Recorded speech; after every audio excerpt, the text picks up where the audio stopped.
Operation अज़्म इस्तेहकाम दर हकीकत operation अदम इस्तेहकाम साबित होगा। इस्टेब्लिशमेंट को हर शोबे में अपनी बालादस्ती खत्म करना होगी। मौलाना फजलुर रहमान की कोयटा में 6 जुमाती इत्तेहाद के रहनुमाओं के हमरा प्रेस कॉन्फ्रेंस। कहा, शहबाज शरीफ वज़ीर-ए-आज़म बनकर नहीं सिर्फ कुर्सी पर बैठ कर खुश हैं। ऑपरेशन का फैसला कोई और करेगा, जिम्मेदारी सियासी जुमातें उठाएंगी। इस वक्त मुल्क में रियासत के रिट न होने के बराबर है। मुल्क में मुसल्लह तंजीमें खुलेआम घूम रही हैं। केपी में सूरज गरूब होने के बाद पुलिस थानों में छुप जाती है। जमहूरियत और पार्लियामेंट अपना मुकदमा हार चुके हैं। आइन पर अमल करके ही पाकिस्तान को मजबूत बनाया जा सकता है।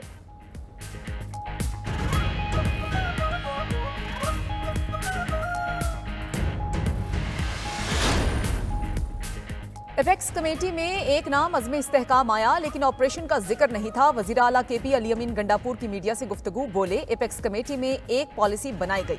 बानी पीटीआई से पॉलिसी पर बात हुई। पॉलिसी थी अमनो अमान कायम हो और दहशतगर्दी खत्म हो।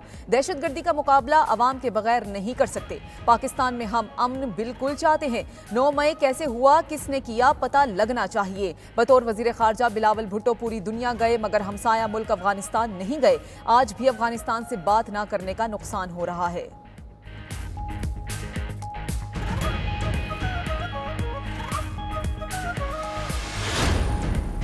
बानी तहरीक इंसाफ बतौर वजीर आजम इलेक्शन कमीशन पर असरअंदाज हो रहे थे। चीफ जस्टिस ने कहा कि आइन के मुताबिक बताएं सुन्नी इत्तेहाद को मखसूस नशिस्तें कैसे मिल सकती हैं।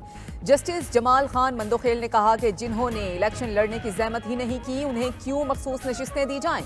वकील फैसल सदीकी ने जवाब दिया कि असल मामला आइनी शिकों के मकसद का है। मखसूस नशिस्तें इंतखाबात में परफॉर्मेंस पर इन्हसार नहीं करती।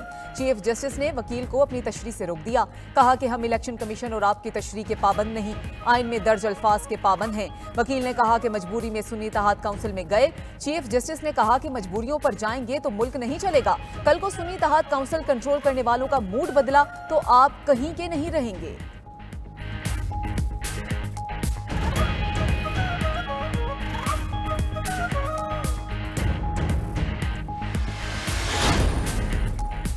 आइन कहता है अगर असम्बली में आज़ाद अराकीन की तादाद 90% हो तो भी मखसूस सीटें सिर्फ 10% अराकीन वाली जुमातों को मिलेंगी।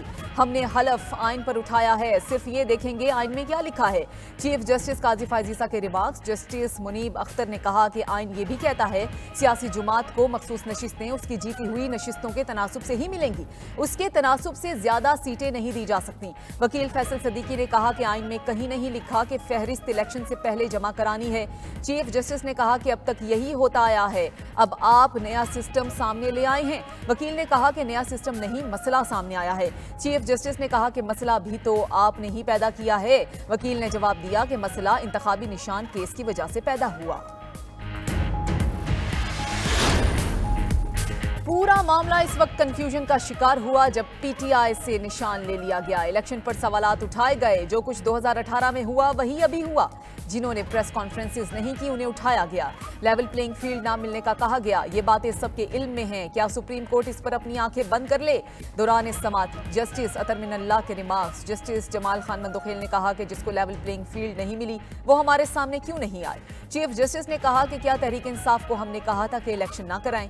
इलेक्शन कमीशन ने पीटीआई की मिन्नत की कि इंतखाबात करा लें। 8.5 लाख तहरीक इंसाफ के मेंबरान का हक कहां गया?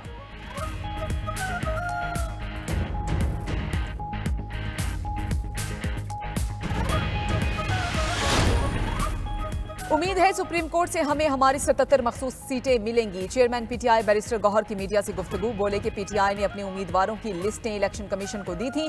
13 जनवरी को सुप्रीम कोर्ट ने हमसे निशान ले लिया था, जिस वजह से मामला आगे नहीं बढ़ा। ऑपोजिशन लीडर उमर अयूब ने फैसलाबाद में मीडिया से गुफ्तगू करते हुए कहा कि अज़म इस्तेहकाम ऑपरेशन पर पार्लियामेंट को एतमाद में नहीं लिया गया। मखसूस इलाकों में ऑपरेशन से पहले वहां की हुकूमत को एतमाद में लेना चाहिए।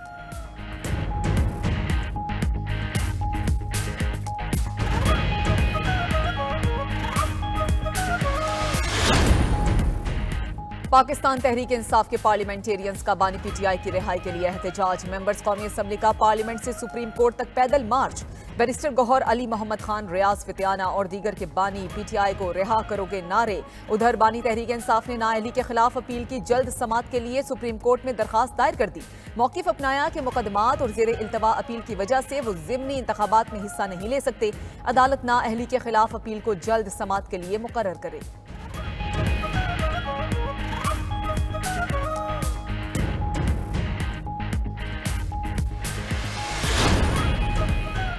इलेक्शन कमीशन का इस्लामाबाद ट्रिब्यूनल तब्दीली का 10 जून का फैसला मुअत्तल। जस्टिस तारिक महमूद जहांगीरी पर मुश्तमिल ट्रिब्यूनल बहाल। इस्लामाबाद हाई कोर्ट ने अंजुम अकील खान को तौहीन अदालत का शोकॉज नोटिस जारी कर दिया। हर समात पर हाजिरी यकीनी बनाने की हिदायत। रुकन असम्बली अंजुम अकील ने अदालत से गैर मशरूत माफी भी मांगी। कहा कि जजेस हमारे लिए काबिल एहतराम हैं, गलती हुई कि बगैर पढ़े दस्तखत कर दिए।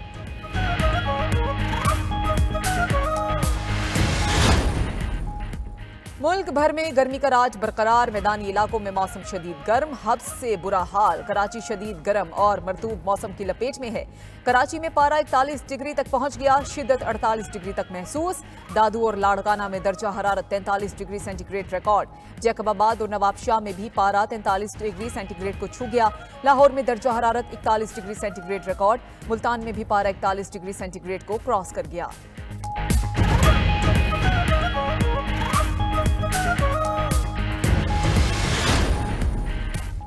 मुल्तान, फैसलाबाद और सरगोदा में साहिवाल वाक़े के खिलाफ यंग डॉक्टर्स की हड़ताल जारी। डॉक्टर्स की अदम दस्तयाबी पर मरीजों को सख्त मुश्किलात का सामना। मुजाहिरीन की हुकूमत के खिलाफ शदीद नारेबाजी। साहिवाल वाक़े में जिम्मेदारान के खिलाफ कार्रवाई का मुतालबा।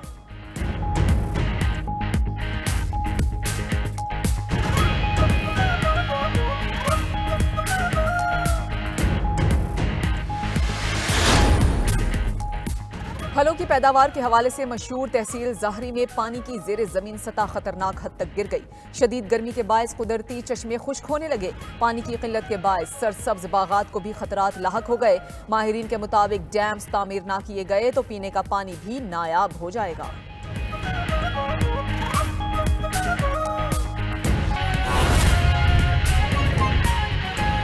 गिलगित बल्तिस्तान का बजट पेश कर दिया गया है। ऑपोजिशन का शदीद एहतजाज जारी है। ऑपोजिशन अराकीन ने बजट की कॉपियां फाड़ कर एहतजाज किया।